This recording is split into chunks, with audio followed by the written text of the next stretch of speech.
Le Sénat vient de dire non à Trump. Et c'est là toute la contradiction. Le même parti qui l'a protégé pendant des années est désormais celui qui commence à lui résister. Pas en coulisses, pas par des fuites anonymes, mais par une décision collective prise derrière une porte fermée et qui a déclenché, selon les faits rapportés, la plus grave révolte interne à Washington depuis le Watergate. Voici ce qui est établi. Mercredi matin, à 7h43, 3 dirigeants républicains du Sénat entrent dans le bureau de Mitch McConnell pour ce qui devait être une réunion de routine. 47 minutes plus tard, ils ressortent. Moins de 2 heures après, la capitale politique est en ébullition. Ce n'est pas un débat de politique publique. Ce n'est pas une querelle idéologique. C'est une rupture d'autorité. Mais voici la partie que peu de gens regardent en face. Si cette fracture tient, elle ne change pas seulement l'équilibre interne d'un parti. Elle change la manière dont le pouvoir est exercé, contrôlé et limité. Et ça, que vous votiez ou non pour Trump, ça vous concerne directement. Autre fait clé. À 2h17 du matin, Donald Trump appelle le chef de la majorité au Sénat. Il exige un vote immédiat sur ce qu'il appelle l'Emergency Powers Expansion Act. Ultimatum clair, passez-le avant vendredi ou je vous attaque tous en primaire. Quelques heures plus tard, un enregistrement circule. Je n'ai pas besoin du Sénat. Ces gens travaillent pour moi. Et c'est ici que l'histoire bascule. Parce que ce que ces sénateurs ont entendu, ce n'était pas de la colère. C'était une déclaration de pouvoir. Et ce qu'ils ont décidé ensuite va déclencher une réaction en chaîne que personne, y compris Trump, ne contrôle encore. Pour comprendre pourquoi cette matinée change tout, il faut revenir à la peur qui a tenu le Sénat pendant 8 ans. Et au moment précis où elle a cessé de fonctionner. Ce qui se passe ici n'est pas un accident isolé. C'est l'aboutissement d'un modèle qui se répète depuis des années. Le cœur de l'événement, ce n'est pas seulement un appel téléphonique à 2h17 du matin. Ce n'est pas seulement un enregistrement qui fuit. C'est le moment où plusieurs sénateurs concluent en silence que le système tel qu'il fonctionne ne peut plus continuer. Voici le cadre réel du problème. Donald Trump ne demande pas un vote ordinaire. Il exige une extension des pouvoirs d'urgence immédiatement sans débat prolongé sous la menace directe de représailles politiques. Ce n'est pas une négociation, c'est un ultimatum. Et cette différence est cruciale. Mais attention à ce détail. À ce stade, rien n'est encore public. Aucun tweet. Aucune conférence de presse. Officiellement, tout va bien. Et c'est précisément ce qui rend ce moment dangereux, parce que les décisions les plus importantes ne sont pas prises devant les caméras, mais dans des pièces fermées, quand les acteurs pensent encore pouvoir contenir la crise. La question n'est donc pas « Trump est-il allé trop loin ?» Cette question-là est trop simple. La vraie question est celle-ci. Pourquoi maintenant? Pourquoi, après des années de silence, de discipline et d'obéissance, la résistance apparaît-elle à ce moment précis? Regardez le schéma. Pendant longtemps, chaque sénateur a agi seul. Les risques étaient individuels. Les représailles aussi. Mais cette fois, le signal est différent. Cette fois, plusieurs responsables arrivent à la même conclusion en même temps. Et quand ce calcul devient collectif, l'équation du pouvoir change brutalement. Voici ce que cela implique. Si Trump peut menacer un sénateur isolé, il peut le détruire. Mais s'il menace tout le monde à la fois, il force ses adversaires à se coordonner. Et cette coordination est exactement ce qu'un système fondé sur la peur ne peut pas tolérer. Et c'est là que l'histoire se retourne. Parce que dans ce bureau, ce matin-là, les sénateurs ne discutent pas d'idéologie. Ils discutent de survie politique, de crédibilité institutionnelle. Et surtout d'une question que personne n'osait poser jusque-là.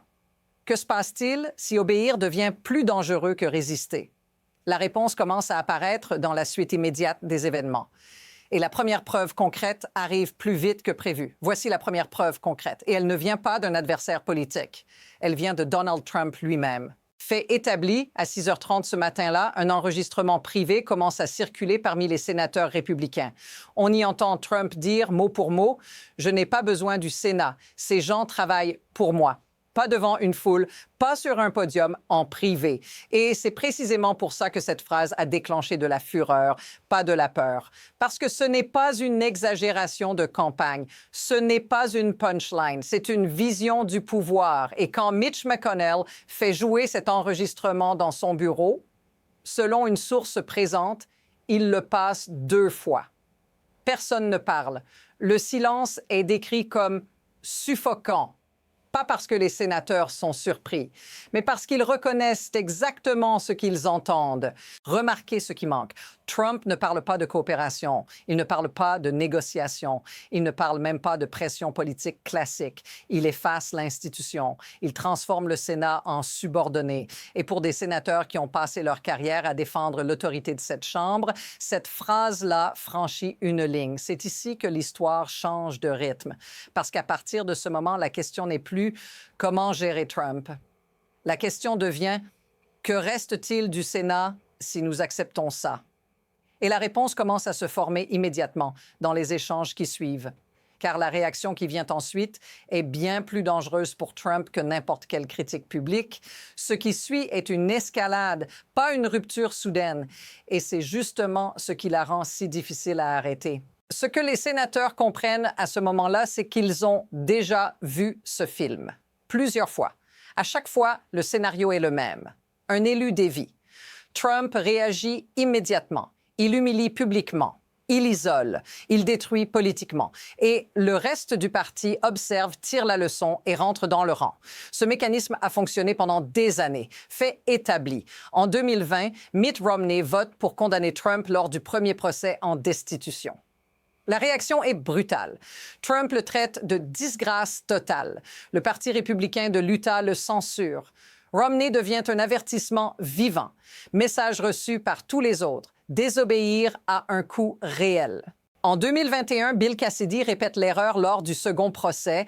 Il tente ensuite de réparer. Il vote avec Trump. Il s'humilie publiquement. Il cherche la réconciliation. Et dès qu'il cesse d'être utile, Trump soutient quand même un adversaire contre lui. Là, le message devient encore plus clair.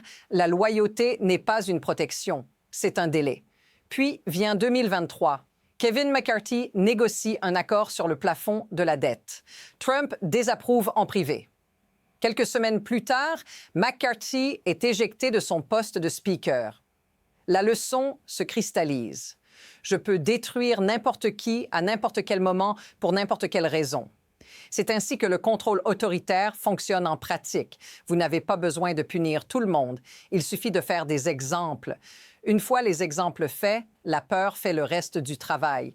Mais voici le détail que Trump n'a pas anticipé. La peur ne fonctionne que tant que les gens pensent qu'obéir les sauvera. Le jour où ils comprennent que la menace ne disparaîtra jamais, le calcul change. Et ce jour-là arrive précisément maintenant parce que cette semaine-là, 3 facteurs convergent en même temps et ensemble, ils font exploser l'équation qui protégeait Trump jusque-là. Voici le point de bascule. Et il arrive plus vite que prévu. Premier facteur, les chiffres électoraux. Fait établi.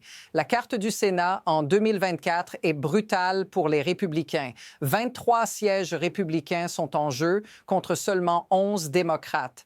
Et selon les données internes citées, l'association directe avec Trump est devenue un handicap. Dans le Montana, l'Ohio, la Pennsylvanie, les candidats républicains liés à Trump sont en retard de 6 à 8 points. Un sénateur résume la situation par cette phrase « Je peux défendre le conservatisme. Je ne peux pas défendre le chaos. » Deuxième facteur, le dossier du Groenland. Ce n'est pas une polémique médiatique, c'est une alerte stratégique. Fait établi, des alliés de l'OTAN sont alarmés. Des membres de la Commission des forces armées du Sénat sont furieux. Un amiral 4 étoiles à la retraite déclare publiquement « Ce n'est pas une stratégie, c'est de l'instabilité. » Et ce détail change tout. Menacer une action militaire contre un territoire allié, ce n'est pas négocier, c'est déstabiliser l'ordre international. Les sénateurs le comprennent avant le grand public. Troisième facteur, les murs juridiques se rapprochent. Les procédures pénales s'accélèrent. La Cour suprême refuse des mesures d'urgence. Des dates de procès se précisent. Et un avocat républicain de haut niveau le dit en privé, « Nous sommes en train de nommer quelqu'un qui pourrait être en détention fédérale en novembre. » Regardez ce qui se passe quand ces trois éléments se superposent. Vulnérabilité électorale, imprudence en politique étrangère, exposition pénale croissante. D'un coup, défendre Trump n'est plus inconfortable, c'est suicidaire politiquement. Et c'est exactement à ce moment-là que la réunion dans le bureau de Mitch McConnell prend une autre dimension, parce que ce qui s'y discute ensuite n'est plus théorique. C'est un plan structuré, coordonné et pensé pour résister à des représailles. La question devient alors simple et terrifiante. Que se passe-t-il quand la peur change de camp? C'est ici que la scène se resserre et que tout devient irréversible. Selon deux sources informées du contenu de la réunion, Mitch McConnell commence par une action simple, mais lourde de sens. Il lance l'enregistrement. La voix de Trump remplit la pièce. « Je n'ai pas besoin du Sénat. Ces gens travaillent pour moi. » 3 minutes, puis il le repasse. 2 fois. Personne ne parle. Et ce silence-là compte plus que n'importe quelle déclaration publique, parce que chacun comprend exactement ce qui est en jeu. Ce n'est pas un président frustré. C'est un président qui déclare le Sénat obsolète. Et à ce moment précis, l'enjeu bascule de la politique vers l'institutionnel. John Thune parle en premier. Fait établi. Il dit clairement: nous ne pouvons pas défendre ça, ni le Groenland, ni la demande de pouvoir d'urgence, ni la menace de primaire contre nos propres membres. Nous ne pouvons pas aller à la télévision et expliquer ça à des électeurs déjà épuisés. Ce n'est pas une révolte émotionnelle, c'est un constat. John Barrasso répond, et c'est là que la tension apparaît. Il rappelle la réalité que tout le monde connaît. Si nous nous opposons publiquement à Trump, il nous détruira individuellement. Romney, Cassidy, Cheney, tous ceux qui ont résisté ont disparu ou sont devenus politiquement toxiques. Sa question est simple. En quoi est-ce différent cette fois-ci? C'est à ce moment que McConnell se penche en avant. Et selon une source, il dit calmement: « Voilà en quoi c'est différent.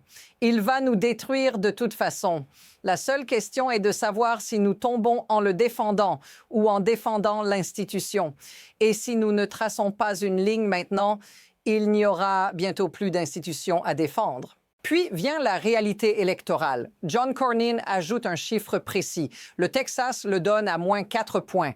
Et selon ses mots, chaque point perdu est directement lié au chaos associé à Trump. Mes électeurs ne veulent plus ça. Ils veulent de la stabilité. Ils veulent de la gouvernance. Ils ne veulent pas que leurs sénateurs expliquent pourquoi le président menace d'envahir le Groenland. Et c'est ici que la réunion change de nature, parce que McConnell ne propose pas un geste symbolique. Il propose une structure, une lettre commune, un refus clair de voter l'extension des pouvoirs d'urgence, une ligne rouge publique, et surtout un engagement collectif. Si Trump attaque en primaire, la direction soutiendra les sortants avec toute la force financière du parti. McConnell regarde chaque homme et pose la question qui décide de tout. « J'ai besoin de savoir maintenant. Êtes-vous avec moi? » Thune dit oui immédiatement. Cornyn dit oui. Barrasso se tait. 30 secondes décrites comme interminables. Puis il parle. « Vous me demandez de commettre un suicide politique. » McConnell répond sans élever la voix. « Je vous demande de faire votre travail. » Barrasso dit oui. 4 hommes, 4 votes. Et à cet instant précis, la structure qui a tenu le parti pendant 8 ans commence à se fissurer. Et ce qui suit va aller beaucoup plus vite que ce que Trump imagine. À partir de là, tout s'accélère. Et personne ne contrôle plus vraiment le rythme. Fait établi. À 9h15, Mitch McConnell appelle personnellement 15 sénateurs républicains seniors. Le message est court, sans détour. On y va? Es-tu avec nous? 3 réponses positives arrivent immédiatement. Mitt Romney, Susan Collins, Lisa Murkowski. Rien de surprenant. Mais ensuite, 2 noms apparaissent. Et là, l'équilibre change. Lindsey Graham, Marco Rubio. Arrêtons-nous une seconde ici, parce que c'est le moment où la situation devient explosive. Lindsey Graham n'est pas un critique marginal de Trump. C'est son défenseur le plus constant, l'homme qui a joué au golf avec lui le week-end précédent, celui qui a justifié chaque controverse, chaque enquête, chaque inculpation sur les plateaux télé. Et selon une source proche, il dit ceci lors d'un appel privé. « J'ai tout défendu, mais je ne défendrai pas une menace contre un territoire allié. Je ne défendrai pas la destruction de l'autorité du Sénat. Il y a une ligne, il vient de la franchir. C'est un basculement psychologique et Trump le sent immédiatement. À 10h47, la lettre est rédigée. 5 pages, langage juridique, cadre constitutionnel. Une phrase clé ressort, citée mot pour mot. Nous ne pouvons plus, en toute bonne conscience, permettre des comportements qui menacent l'ordre constitutionnel et sapent les prérogatives institutionnelles du Sénat des États-Unis. 12 signatures sont obtenues avant midi. À 11h30, Trump est informé. Selon plusieurs sources, un assistant lui transmet un message chiffré. McConnell plus 11 sénateurs signent une lettre contre l'extension des pouvoirs d'urgence, publication aujourd'hui. Sa réponse, relayée ensuite par des messages internes, tient en un mot, en majuscule, traître. Et maintenant, regardez la vitesse. À 12h15, Trump appelle Lindsey Graham. L'appel dure moins de 2 minutes. « Tu es mort pour moi », réponse de Graham. « Alors, je suis mort ». Fin de l'appel. Trump appelle Marco Rubio. « Je t'ai créé, je vais te détruire ». Réponse. « Tu es en train de te détruire toi-même ». Trump tente ensuite de joindre Mitch McConnell 3 fois. McConnell ne décroche pas. À 13h40, la fracture devient visible pour le monde extérieur. Les républicains de la Chambre publient un communiqué de soutien total au président. Les républicains du Sénat, eux, restent silencieux. Les journalistes remarquent immédiatement le vide. À 14h, tous les grands médias parlent d'un refus du Sénat de soutenir la demande de Trump. Puis vient le geste décisif. À 15h, la lettre fuite, et cette fuite est volontaire. Le Washington Post reçoit le document. Politico confirme les signatures. À 15h15, le texte intégral est partout. Ce n'est plus une tension interne, c'est une rébellion ouverte. Mais voici le détail qui change tout, et il apparaît 20 minutes plus tard. Selon un stratège républicain senior ayant vu les documents internes, la direction du Sénat a déjà préparé un plan de riposte en 3 étapes si Trump contre-attaque. Voici ce plan. Et il est beaucoup plus sérieux que ce que Trump anticipe. Première étape, si Trump attaque publiquement, 5 sénateurs supplémentaires publient immédiatement des déclarations de soutien à la lettre. La direction organise une conférence de presse. Le message est calibré, presque froid. Nous respectons la présidence, mais nous servons la Constitution avant toute personne. Évaluation interne citée, 80% de probabilité que ce scénario se déclenche. Deuxième étape, si Trump lance des primaires contre des sénateurs en exercice, la riposte devient financière. Le comité politique de la direction s'engage à mobiliser 50 millions de dollars pour défendre les sortants. Le Comité national sénatorial républicain refuse tout financement aux challengers. Les grands donateurs sont contactés. Le message devient collectif. Le Sénat tient ensemble. Probabilité estimée, 60%. Troisième étape, et c'est celle qu'ils espèrent ne jamais activer. Si Trump continue l'escalade, le Sénat avance vers une résolution formelle limitant les pouvoirs d'urgence de l'exécutif. Cela nécessiterait une coalition bipartisane. Cela pourrait inclure une censure. Probabilité estimée, 30%. Un sénateur impliqué dans la préparation le résume ainsi, citation directe, « Nous avons simulé tous les scénarios. S'il veut un combat, nous sommes prêts. Cette fois, nous ne reculerons pas. » Maintenant, arrêtez-vous une seconde. Ce n'est plus de la posture, c'est une préparation à la guerre politique. Et pendant que les républicains se déchirent en interne, quelque chose d'encore plus subtil se produit de l'autre côté du Sénat. Les démocrates observent, ils évaluent, et ils font un choix stratégique qui va profondément modifier l'équilibre de cette crise. Parce qu'ils ont 2 options claires. Exploiter le chaos, attaquer Trump et les républicains ensemble, transformer cette fracture en arme électorale immédiate ou faire exactement l'inverse, se taire, laisser la révolte appartenir entièrement aux républicains, ne pas offrir à Trump un ennemi extérieur contre lequel il pourrait ressouder son camp. Selon 3 sources familières de la réflexion de Chuck Schumer, c'est cette deuxième option qui est choisie. Et c'est là que l'histoire devient vraiment dangereuse pour Trump, parce que quand les démocrates ne frappent pas, la fracture interne ne se referme pas, elle s'élargit. Et les heures qui suivent confirme que quelque chose d'inhabituel est en train de se produire, fait établi. Mercredi après-midi, pendant que les démocrates restent publiquement silencieux, la colère de Trump devient incontrôlée.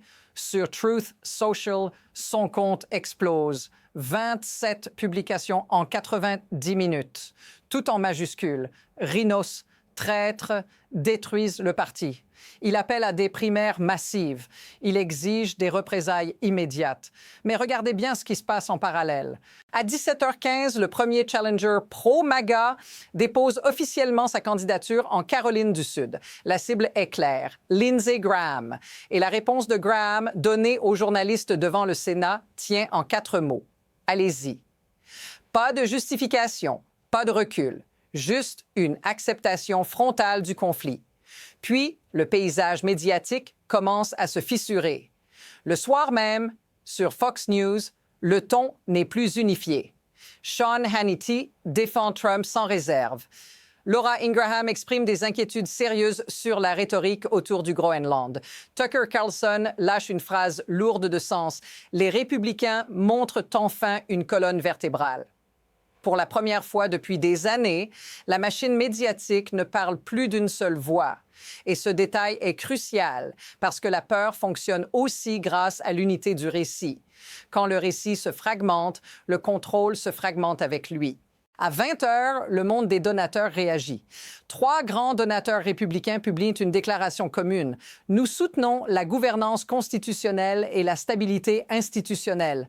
C'est un langage codé. Et tout le monde à Washington le comprend de la même manière. L'argent commence à se déplacer.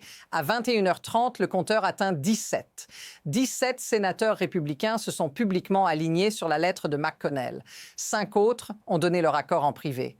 Et un chiffre devient obsessionnel dans tous les couloirs. 18. 18 suffirait, avec les démocrates, à bloquer définitivement l'extension des pouvoirs d'urgence. Mais pendant que Trump fulmine, un autre signal apparaît, plus discret, mais encore plus révélateur. Jeudi matin, à 6 heures, des données de sondage interne fuient vers Politico. Le chiffre est brutal. Candidat républicain générique dans un État clé, plus 2. Le même candidat avec l'appui direct de Trump, moins 4.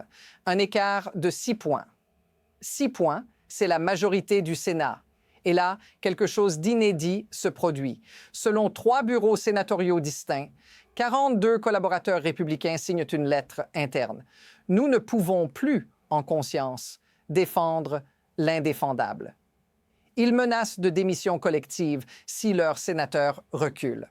Des assistants, des rédacteurs de discours, des gens qui tiennent la machine quotidienne, quand ceux qui répondent au téléphone refusant de répondre, quand ceux qui écrivent les communiqués refusant d'écrire, le pouvoir s'arrête net. Et comme si cela ne suffisait pas, la pression devient internationale.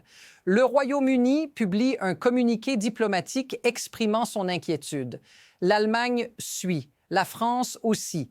Le secrétaire général de l'OTAN rappelle publiquement que les engagements de l'article 5 sont sacrés et non négociables. Les alliés les plus proches des États-Unis viennent de réprimander un président américain et les sénateurs lisent ces déclarations en comprenant que la crise n'est plus seulement interne. Regardez la configuration maintenant. Pression des sénateurs, des équipes, des donateurs, des médias, des alliés internationaux. Ce n'est plus un front, c'est un encerclement. Et quand un dirigeant se sent encerclé, il a toujours 2 options, reculer ou escalader. À 10 heures ce jeudi matin, Donald Trump choisit l'escalade. Il annonce un rassemblement d'urgence, lieu Caroline du Sud, l'État de Lindsey Graham, date samedi. Le message est transparent. Les vrais républicains contre les traîtres. Ce n'est pas une campagne classique, c'est une déclaration de guerre interne publique assumée. Quelques heures plus tard, à 11h30, Trump réunit à la Maison-Blanche ses alliés les plus fidèles de la Chambre. Marjorie Taylor Greene, Matt Gaetz, Lauren Boebert, le président du Freedom Caucus. Selon une source, l'objectif est clair. Lancer une campagne de pression maximale contre les sénateurs républicains, mobilisation de la base, attaques ciblées, menaces publiques, tout de suite. À 12h45, le ton monte encore. Sur Truth Social, Trump écrit Les 17 traîtres paieront. Il appelle à des manifestations devant les bureaux des sénateurs. À ce moment-là, la situation dépasse la rhétorique politique. Les forces de l'ordre fédéral élèvent le niveau d'alerte. La police du Capitole renforce la sécurité. Ce n'est plus une métaphore, c'est un risque réel. La réponse officielle de Mitch McConnell arrive peu après. Son porte-parole publie une déclaration courte, mesurée. Les menaces et l'intimidation ne nous détourneront pas de nos responsabilités constitutionnelles. Le Sénat ne travaille pour aucun individu. Nous servons le peuple américain et la Constitution. Calme en façade. Mais en coulisses, quelque chose de décisif se produit. Selon 3 sources concordantes, McConnell contacte discrètement 5 sénateurs démocrates. Pas les plus visibles, pas les plus bruyants, des modérés. Joe Manchin, Kyrsten Sinema, John Tester, Sherrod Brown, Bob Casey. Le message est direct. Si nous avançons sur une limitation des pouvoirs d'urgence, serez-vous avec nous? Les 5 répondent oui. Faites le calcul. 17 républicains engagés, 5 démocrates prêts à voter, 22 voix. Il en faut 18 pour bloquer l'extension des pouvoirs d'urgence. Mathématiquement, Trump vient de perdre. Il ne le sait peut-être pas encore, mais la trajectoire est tracée. Et c'est ici que l'histoire dépasse l'actualité immédiate. Parce que ce qui s'est produit en 48 heures n'est pas seulement une crise, c'est une démonstration. La démonstration que le mécanisme de contrôle fondé sur la peur peut se fissurer, que l'isolement cesse de fonctionner quand l'action devient collective, que les institutions ne sont pas faibles par nature, mais par choix. Maintenant, 2 chemins se dessinent clairement. Premier scénario, Trump recule. Il modère sa rhétorique. Il abandonne la demande de pouvoir d'urgence. Il revendique une victoire symbolique et la crise se fige. Deuxième scénario, il continue, il attaque. Il force le Sénat à aller jusqu'au bout. Et cette fois, la rupture devient formelle, visible, irréversible. Aucun de ces chemins n'est théorique. Les 2 sont déjà en mouvement. La seule inconnue, c'est la vitesse. Et c'est précisément là que tout se referme. Ce qui s'est joué cette semaine ne concerne pas le Groenland, ni une loi, ni une phrase de trop. Cela concerne une question simple et brutale. Qui contrôle le pouvoir quand la peur cesse de fonctionner? Si tu veux comprendre ce qui va suivre parce que ce conflit n'est pas terminé, reste ici. Abonne-toi. Les prochaines décisions vont déterminer si cette révolte devient un précédent ou le début d'une fracture permanente.